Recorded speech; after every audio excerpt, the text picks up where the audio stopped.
मोरा पिछुअरवा हरैया के गछिया हरे मोरे बालम चकले चकले होला पतरे हरे मोरे बालम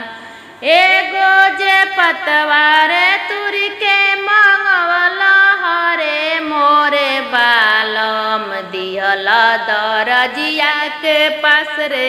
हरे मोरे बालम दिहल दरजिया के पास रे हरे मोरे बा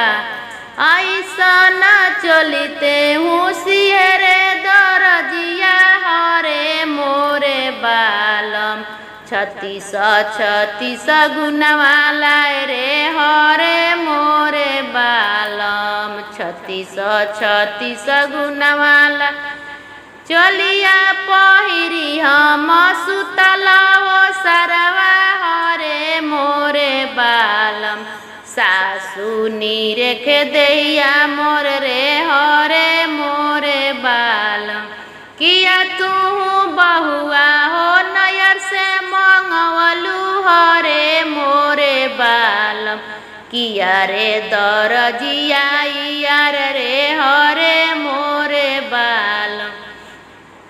नहीं मोरा सासु हो नयर से मंगवनी हरे मोरे बालम नहीं रे दरजिया यार रे हरे मोरे बालम